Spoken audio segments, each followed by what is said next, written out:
yang akan dirubah dari sistem ini yaitu pindah perusahaan. Jadi yang sebelumnya program Ginoji Suse itu tidak boleh pindah perusahaan atau pindah job, itu sekarang di sistem yang baru ini akan dirubah, boleh, dimungkinkan menjadi bisa dengan syarat tertentu.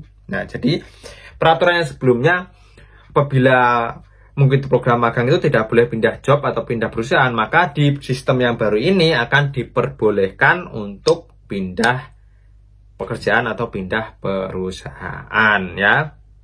Jadi itu ya, ini menjadi kabar yang sangat menggembirakan ya, karena apabila kita semisal di perusahaan A kita tidak cocok dan kita mendapatkan perlakuan yang tidak pantas, tidak enak, gaji yang kurang, itu kita bisa pindah ke perusahaan yang lebih baik, tapi dengan syarat tertentu ya.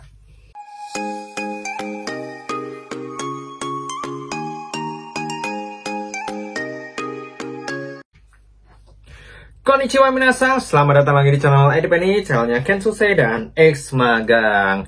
Oke, minasan, di video kali ini seperti yang di judul, aku akan ngasih tahu ke teman-teman bocoran-bocoran tentang pergantian sistem magang yang akan dirubah menjadi sistem yang baru. Nah, di video kali ini akan aku sedikit kasih bocoran ya. Ini kemungkinan akan dirubah seperti yang aku nyatakan ini nanti. Dan mudah-mudahan ya menjadi yang terbaik buat kita ya. Oke, langsung aja aku mulai videonya. Jadi di sini aku akan ngebahas tentang 6 perubahan sistem yang akan dirubah dari sebelumnya, dari program Ginoji Suse ya. Bahasa Jepangnya Ginoji Suse atau bisa dibilang Ken Suse, dan bahasa Indonesia peserta magang di Jepang. Nah, yang akan dirubah yang mulai pertama yaitu tentang tujuan. Ya. Tujuan Ginoji Suse sebelumnya adalah kontribusi internasional melalui pengembangan SDM, yaitu tujuan pertama awalnya. Ya. Dan akan dirubah menjadi mencari tenaga kerja dan pengembangan SDM. Ya. Jadi yang dulunya program magang ini ingin berkontribusi tentang perkembangan internasional, maka akan dirubah menjadi mencari tenaga kerja dan pengembangan SDM. Karena sebetulnya tujuan awal itu ya ingin berkontribusi ke internasional ya, intinya ingin membantu negara-negara berkembang untuk mentransfer ilmu dari Jepang. Ya, dan juga untuk memenuhi kebutuhan tenaga kerja yang dibutuhkan di Jepang. Nah, untuk pembaruan sistemnya akan mencari tenaga kerja. Jadi difokuskan untuk pekerja, bukan untuk pemagang ya, itu intinya. Terus, poin yang kedua yang akan dirubah dari sistem ini yaitu pindah perusahaan. Jadi yang sebelumnya program Ginoji Suse itu tidak boleh pindah perusahaan atau pindah job, itu sekarang di sistem yang baru ini akan dirubah, boleh, dimungkinkan menjadi bisa dengan syarat tertentu.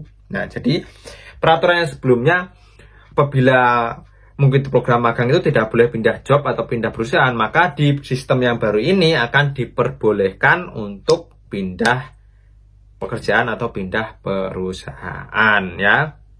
Jadi itu ya, ini menjadi kabar yang sangat menggembirakan ya, karena apabila kita semisal di perusahaan A kita tidak cocok dan kita mendapatkan perlakuan yang tidak pantas, tidak enak, gaji yang kurang, itu kita bisa pindah ke perusahaan yang lebih baik, tapi dengan syarat tertentu ya. Terus untuk di poin yang ketiga yaitu kemampuan bahasa Jepang harus lebih baik. Ya, ini ya kelihatannya akan mempersulit juga bagi pemula yang bahasa Jepangnya kurang. Karena di program Ginoji Suse itu sertifikat atau kemampuan bahasa itu tidak diwajibkan. Nah, tapi untuk di sistem yang baru ini mungkin akan dibutuhkan sebelum mulai bekerja. Jadi yang minimal harus punya sertifikat N5 atau N4 atau JFT Basic ya untuk sekarang ya, hampir sama kayak Tokute Gino mungkin persyaratan ke depannya. Jadi ya ini ya sedikit menyulitkan ya bagi yang newcomer atau awam yang belum pernah bekerja di Jepang. Jadi mungkin akan diberi persyaratan untuk kemampuan bahasa, karena ya bahasa Jepang itu sangat penting. Ya apabila kita bekerja di Jepang ya memang harus mempunyai sertifikat. Ya sebetulnya program magang ini ya sedikit menguntungkan, ya itu walaupun kita bahasa Jepangnya kurang, kita bisa berangkat bekerja di Jepang. Ya itu ya penting, ya memang penting. Kalau memang nanti diperlukan ya memang sangat penting. Terus di poin yang keempat adalah bidang pekerjaan. Yang sebelumnya bidang pekerjaan di Ginojuse itu ada 87 bidang pekerjaan yang banyak sekali. Nah, untuk sistem yang baru ini akan disamakan ya. Jadi kayak Tokute Gino sekitar 12-14 bidang pekerjaan. Jadi diperkecil tapi peluangnya atau lowongannya diperbanyak ya untuk bidang pekerjaan. Terus selanjutnya di poin yang keempat akan dirubah, yaitu poin kelima yang akan dirubah, yaitu organisasi pengawas.